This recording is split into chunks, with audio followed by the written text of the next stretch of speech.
is truth something that can be true one day and not true another day? And you see, no, it cannot be. It has no categorization, it has no religion, it has no gender, it has no date of birth, it is not obedient to time. That is already here before the world arose in you through your consciousness. You are earlier than this consciousness.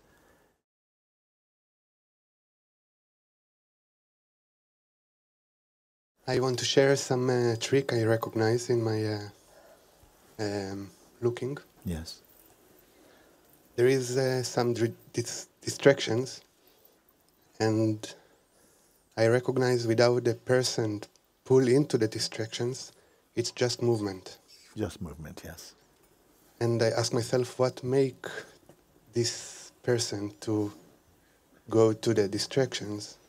It's the feeling of I need to do with it something, or to choose with it something. And I found some not clear steps to do, because my mind play with me. There is no choose. You cannot choose as a person. There is just consciousness, and you perceive the choosing. So I can see how it can make me to choose to go from practice, but I see it still as a distractions. So I succeed to bring you my confusion. Yes. Sometimes mind will say something which will be true at another stage. But you see, that like you say, the mind say, look, there's only consciousness, is nothing to be distracted about. That is true at a certain point.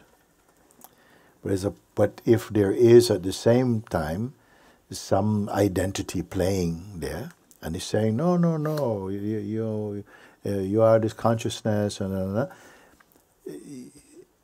it's still good that these voices come, because you have to exercise your discernment. Maybe you try this thing and you find, it's not quite like that.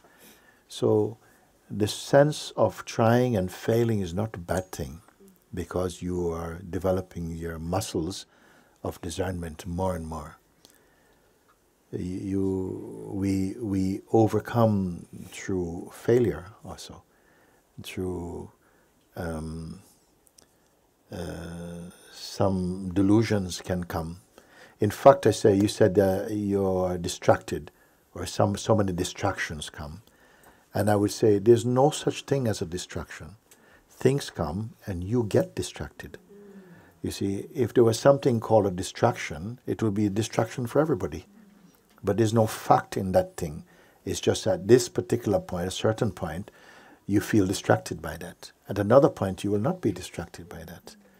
And so the pointer that I offer to you, that try and look always with detachment. Don't listen to what the mind says about. Just be detached and stay with it. Like the mind might come and say, yes, but you cannot be so detached, otherwise how will you know? And you see, so something inside is already susceptible to these voices. You have to try them out to then prove that they're not so. That's not the time to believe in that voice. You see, subtle things like that. I say the easy path is always to remember whatever you're seeing, whatever you're perceiving, whatever you're experiencing comes from the mind or from the senses. They're not stable. They're all moving, including the one who is affected by them. So that brings you back to the deeper awareness, in which the one who is affected by the mind talk and the mind are like two sides of one coin.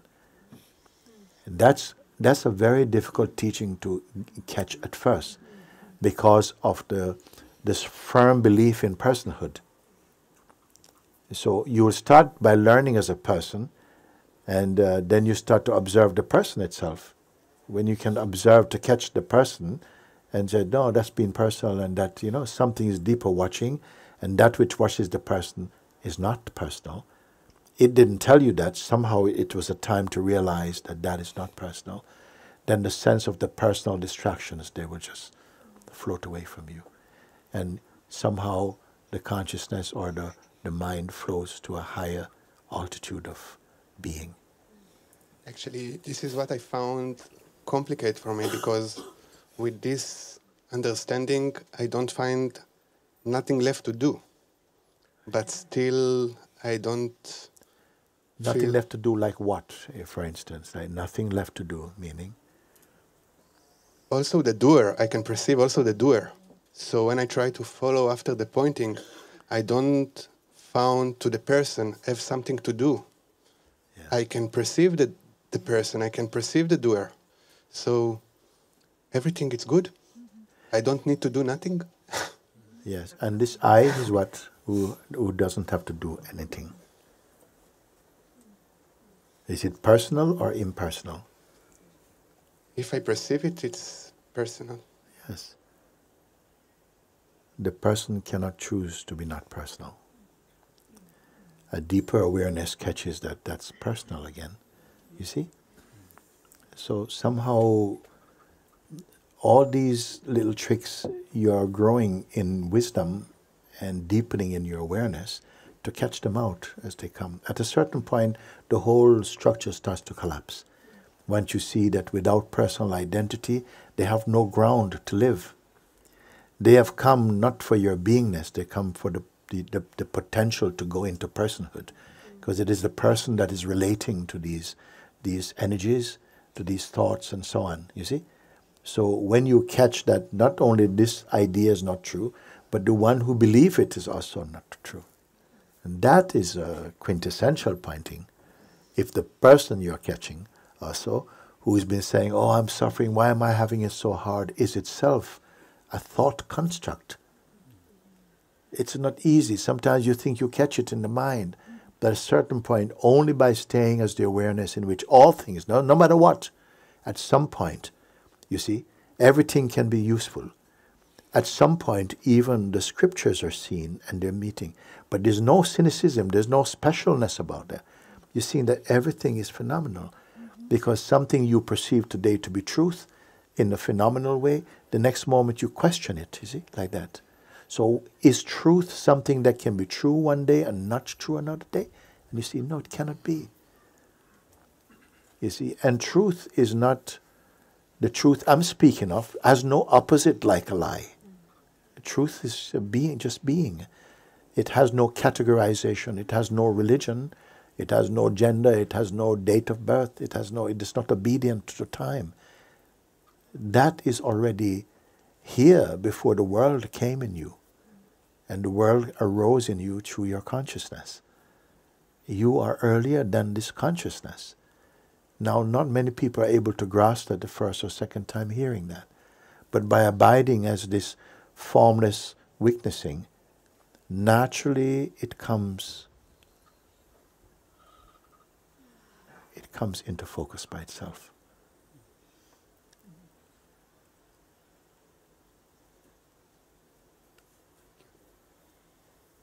These things, they will come, that you feel, I have no way, because now I'm very happy that you expose this, because there are people who will tell you, yeah, there's nothing to do, there's nothing to be, nothing to do, but they have a smell about it, like a little bit of arrogance, a little bit of something will give them away. And if you don't catch it there, you'll catch it soon.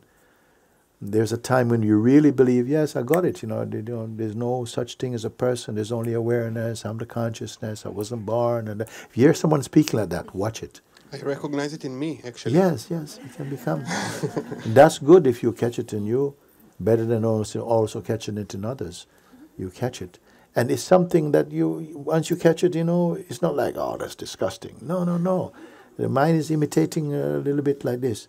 You catch it, and more somehow something watches that and become more aware. When it comes up, there's a distance there. And just stay in the emptiness. You learn to stay in the emptiness. It is the greatest knowledge. I found this distance actually allow it to be. Allow to this person is know and everything flow and there is nothing to do. Yeah. I perceive it also. Yeah. And it's probably part from the duality, part from the natural flow. It's what of the duality? It's part from the duality. It's different from the duality? No, or it's part in of the the duality. duality. Yeah, yeah, okay, good. And I can recognize how it's part from the duality. So I go back and I say, okay, also with this I don't have nothing to do. Also with this person, this is arrogance, is things he think he know, and with this also I don't have what to do. Yeah. I feel like what you are sharing, if I'm hearing you correctly, that if you're catching that even the seeming arrogance of the one who knows is itself phenomenal and cannot be true. And it's simply recognized, but there's not any necessarily an emotional response to that.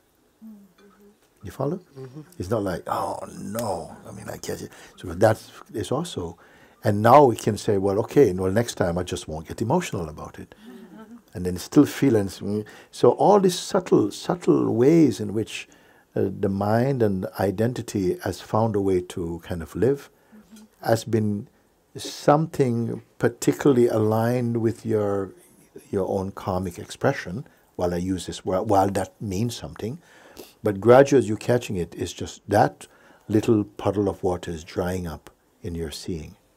It's just drying up. Like the power to influence and to grow in its influence is burning up like that. At a certain point, you will not feel any richness in trying to define yourself. By somehow defining becomes confining. You see? So something is just here, and I don't even want to call it a thing, you see. Everything else looks like a thing. But at even some point, all the different things becomes manifestation of this one thing. And it's not that, oh, I've lost the world, I love all this diversity, and all. It's not like that. It's not like that. Somehow it's more that you see that life is taking care of life. And so the need of the person to manipulate to get things right is a total delusion, which we will live with. While we have this sense of ego, arrogance, we live with it until we get tired of the frustration and the failure of being a person. Or earlier, it's cut by another way. Actually, what started for me, the red light, it's not because I said, oh, no, again. It's actually because I say, okay, it's okay. I allow it to be, I allow to this person, this arrogance, this feeling of I know something. I can recognize it, and I not say, oh, again it's jump. Just, okay, this is part from the flow, but there is something. I catch you. I see you. To accept, it's just part of the flow of the river like this, but it's still catching, it's still growing in something.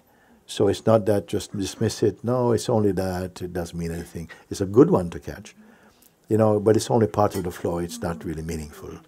Yet secretly, it's existing by not being challenged to its reality and its value.